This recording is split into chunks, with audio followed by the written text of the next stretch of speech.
Estamos iniciando a nossa caminhada hoje no interior do Palácio das Mangabeiras para conhecer a exposição Palácio das Mangabeiras, de residência do governador a um parque para todos. Trata-se, assim, de uma exposição que iniciou no dia 1 de janeiro de 2026 e que, a priori, vai estar presente neste local até o dia 31 de 12 de 26, portanto, aí ao longo do ano. Lembrando que as visitas nesse espaço, elas são concedidas de forma gratuita, pegando o ingresso no Simpla, e entre quarta e sexta-feira, de 10 às 18 horas, com esse ingresso, e nos finais de semana, no sábado e no domingo, há um valor a ser pago para poder ter esse acesso, com possibilidade também de meia entrada. E essa exposição ele integra a programação permanente do Parque do Palácio e propõe aí uma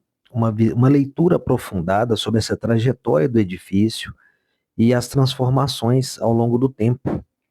Essa mostra convida então o público, o visitante, a conhecer essa história desse palácio que por décadas ele esteve ali associado ao poder público e de uso e acesso restrito, e que hoje se consolida como um patrimônio cultural aberto à cidade, aberto à visitação. E com isso, os visitantes têm a oportunidade de usufruir de uma grande área de lazer e fazer essa imersão em experiências artísticas, culturais, gastronômicas, e em meio aos jardins projetados pelo paisagista Roberto Burle Marx, que viveu aí de 1909 a 1994, cuja imagem acabou de aparecer, e pela sede atribuída aí ao arquiteto Oscar Niemeyer, que viveu de 1907 a 2012, e o então governador à época, que era Juscelino Kubitschek de Oliveira, que viveu de 1902 a 1976. E esse espaço, situado aí aos pés da Serra do Curral, ele possui, além desses jardins, uma ampla estrutura com salões, quartos, cinema, tudo isso distribuído em 42 mil metros quadrados de área. E não há como não associar a construção desse palácio com a cidade que o recebe, que é Belo Horizonte, que surgiu ali após a proclamação da República, né, que foi em 15 de 11 de 1889, e após a derrubada da monarquia, com essa proclamação. À época foi criada uma comissão construtora da nova capital, e que foi conduzida inicialmente pelo engenheiro Arão Reis e em seguida pelo engenheiro Francisco Bicalho. E essa comissão ela propunha um desenho da cidade organizada pela geometria, uma malha ortogonal definida pelas ruas e se integrando por uma malha diagonal constituída por avenidas. E, de certa forma, esse pensamento positivista guiou uma lógica hierarquizada para os espaços, nascendo assim essa chamada Cidade de Minas, em 12 de dezembro de 1897. E com Juscelino, ele à frente de Belo Horizonte, ele conseguiu vivenciar essa mudança dessa perspectiva urbanista e arquitetônica, abrindo-se para o modernismo e surgindo dessa forma o Palácio das Mangabeiras, no período em que foi governador o Juscelino Kubitschek, que foi em 1951 a 1955. E essa obra, portanto, se deu após a ocupação de uma construção na Serra do Curral e transformando assim em residência de apoio do governador. E desde a sua inauguração em 1955, já passaram aí 15 mandatários que governaram aqui o estado, que utilizaram esse local, e o último governador, que é o governador Zema, em 2022, ele abdicou de residir aqui e transformou esse espaço em um local de convivência pública e de uso público. Durante a visita aqui da exposição, é visível que Belo Horizonte teve a sua importância lá no passado, para que fosse, com aquela ideia da cidade planejada, culminasse na construção também do palácio. A criação de Belo Horizonte, que marcou esse momento aí de representar esse futuro de modernidade urbana e a memória de Conjuração Mineira, que foi aí um símbolo emblemático na luta pela liberdade. Lá no passado, o nome inicial era Cidade de Minas, e em 1901 foi oficializada aí como Belo Horizonte, que era um termo já usado pela população desde que o antigo curral, né, Del Rey, foi renomeado aí após a proclamação da República. E após o nascimento da cidade, com essa visão planejada e moderna, e que teve ali a Avenida do Contorno como limite de zona urbana e a Praça da Liberdade como centro político e administrativo do Estado,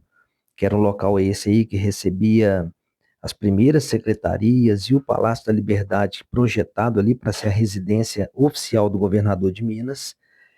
À época, uma pedra fundamental desse conjunto foi lançada, e essa data foi 7 de julho de 1896. E a partir de então, vários bairros foram surgindo, e tivemos também com isso a chegada do Palácio das Mangabeiras em 1955,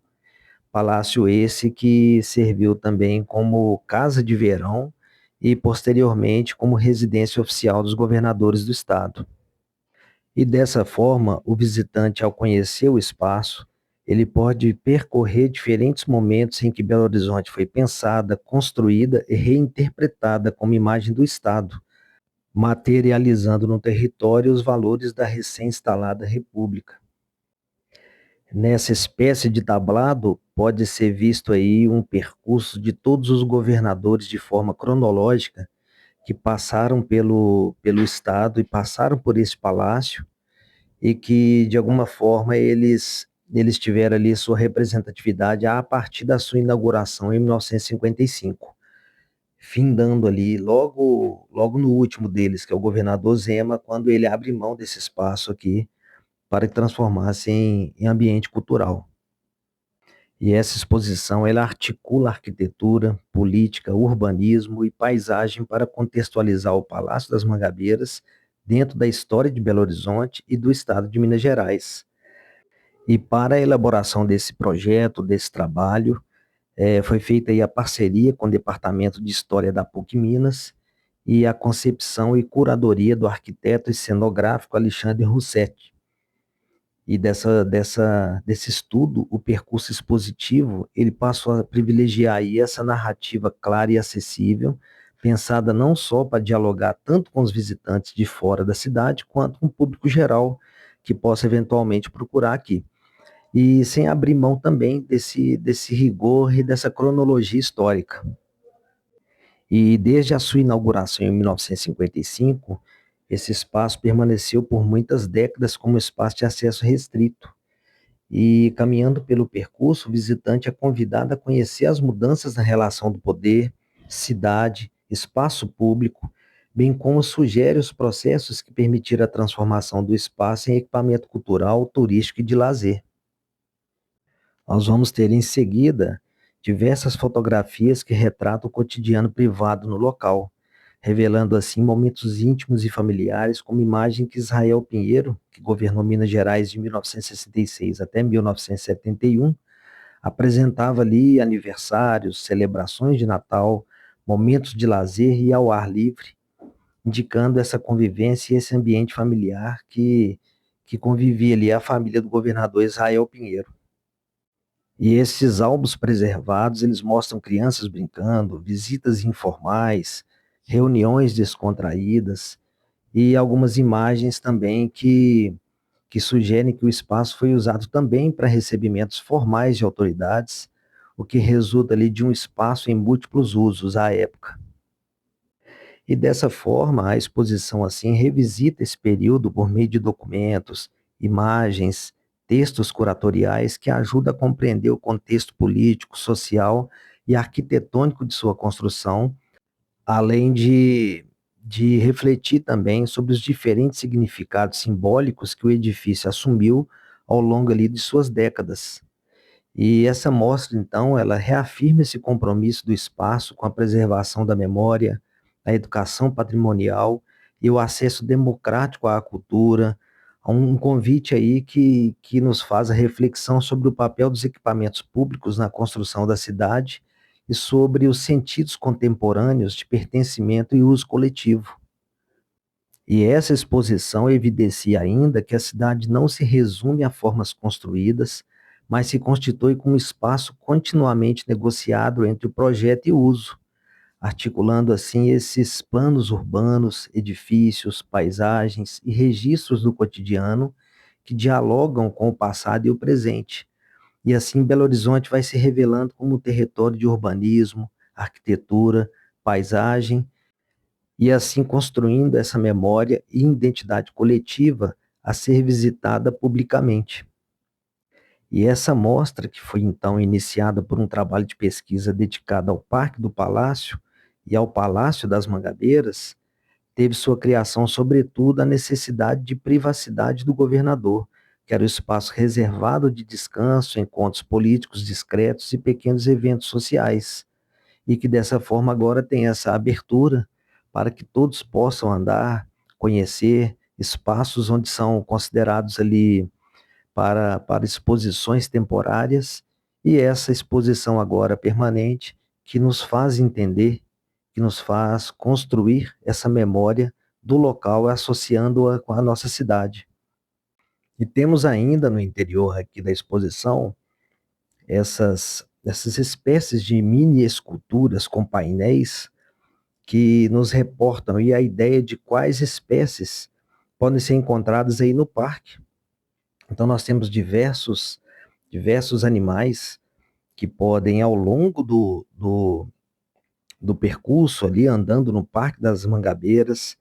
ou passeando até mesmo no parque que percorre ali todo o entorno, encontrar essas espécies de animais e que tem um folder de forma detalhada que explica como que foi feito essa construção dos jardins por Buller Marx e como que há essa conexão entre a fauna, paisagem e essa construção local, que era uma construção modernista. E também neste mesmo folder vão ser explicados ali quais são os animais e quais as espécies, as suas características, e que mostra também a necessidade de você preservá-los. E assim, com essa abertura pública desse espaço, os visitantes poderão compreender como o edifício era vivido, frequentado e apropriado por quem ele ocupou no passado, e assim revelando essas dimensões pessoais da história política de Minas Gerais. É importante trazer também as crianças, os adolescentes, as escolas, para que possam entender a nossa passagem aqui como história do Estado, a importância que Minas Gerais tem no cenário político nacional. Juscelino Kubitschek, que foi prefeito, depois foi governador e depois se transformou em presidente que é conhecido como construtor de Brasília, né? E, de certa forma, isso influencia muito na construção política, na construção de entendimento que crianças, adolescentes e adultos também que não conhecem essa história. E aproveitando também uma visão um pouco mais externa desse parque, procurei fazer um pequeno percurso para que possa conhecer um pouco deste lugar aqui que pode ser visitado. Há uma cafeteria privada aqui dentro, que você pode tomar o seu café, relaxar um pouco, desligar um pouco da correria da sociedade. É um lugar bem silencioso e que, de alguma forma, pode ser muito bem aproveitado.